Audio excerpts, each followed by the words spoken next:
The first time I threw myself a birthday party, my hair caught on fire.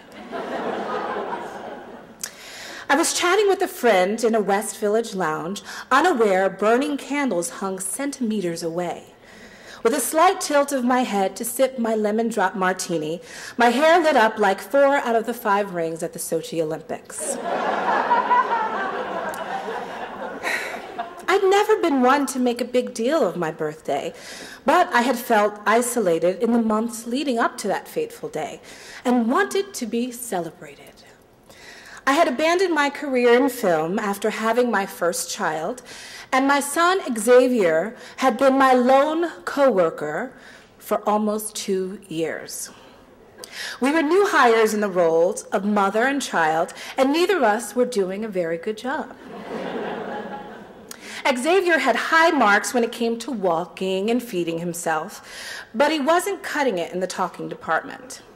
And if I were a better supervisor, scheduling more play dates, not stashing him in the aquarium swing during my morning coffee break with my friends from The View, I would have been better equipped to help him speak. For nearly 2 years, it had been Xavier and me in our Brooklyn apartment, alone together, punching the clock. And he hadn't uttered 2 words consistently. I scheduled another developmental review with New York City's Early Intervention Agency. A few months before, they had denied my son free speech therapy services, saying his language was age appropriate. But I knew he needed help. This time, my case manager advised me to push for at least 2 speech therapy services each week. You might only get 1, she said, but at least that's more than none. After asking a multitude of questions that forced me to recount how below average our pride and joy was, the early intervention administrator not only awarded my son 3 speech therapy sessions per week, but also 2 family training sessions per month. She also ordered he undergo a psychological evaluation. Wow, I thought, my son must be really messed up. Still, my birthday party had to go on, now more than ever. I deserved to celebrate something. Why not me? After clothing and party accommodations were squared away, I focused on my hair. I used to fight with my thick, coarse mass every day. It brought me great anxiety, and to make life easier, I often covered up my God-given locks with braided extensions or the occasional wig. For this occasion, though, I indulged in a trip to one of the best natural hair care salons. The stylist massaged my scalp with elements like eucalyptus and lavender. She coaxed my curls into lush, even, shiny waves. I glowed. At the party, surrounded only by adults, I caught up with friends who did things other than cut up their child's chicken nuggets. Allison quit her job to ski in Crested Butte. Lorelei started a nonprofit in Brazil.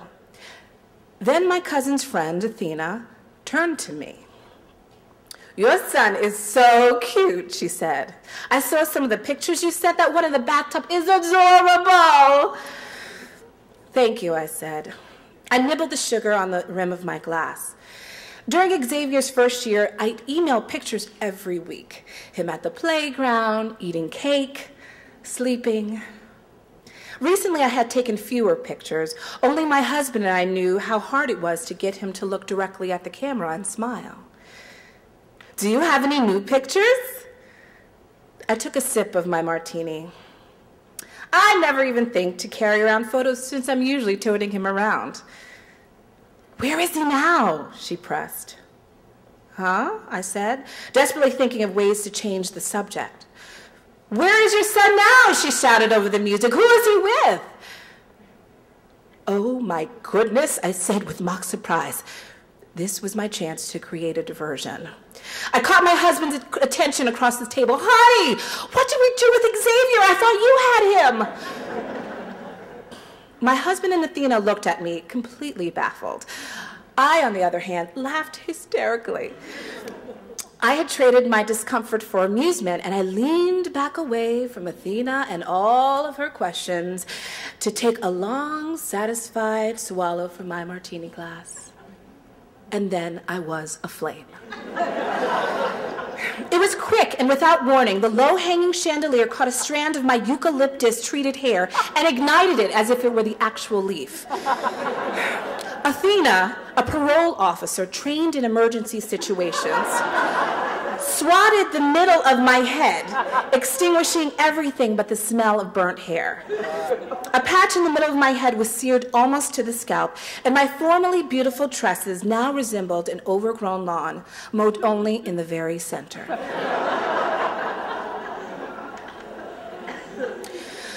Within 1 month after that party, the psychologist diagnosed Xavier with autism. My husband was laid off from his job, and my 35-year-old sister had a stroke. I had tried to run away from my worries about my son that day, to focus on myself instead of the nagging guilt that I was failing my child. Instead, I got burned. That was 6 years ago. But sometimes I still wish to run away from motherhood. Xavier was diagnosed early, but at 8 years old, he still can't hold a proper conversation. Maybe I'm the problem. I didn't find the right solutions to his challenges. My love for him is so great, but also so heavy, filled with worry and regret. Maybe it drags him down, stunting his development. Maybe if I left, we'd both be relieved. I imagine stepping out of the kitchen while the kids eat their gluten-free ground turkey and kale wraps, slipping out the back door, then tearing down the streets of our tree-lined town. My fantasy stops there, though, because I have no idea where I would go.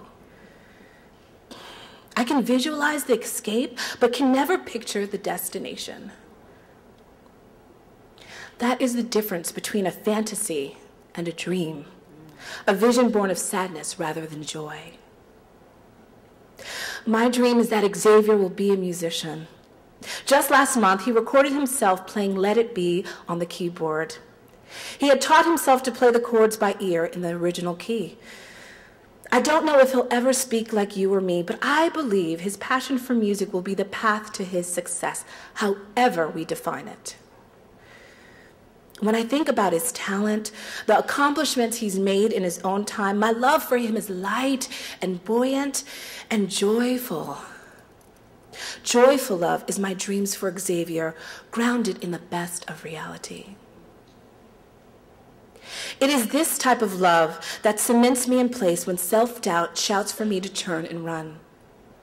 I can see my son's future, and therefore I must stay. I have to be his voice, his advocate.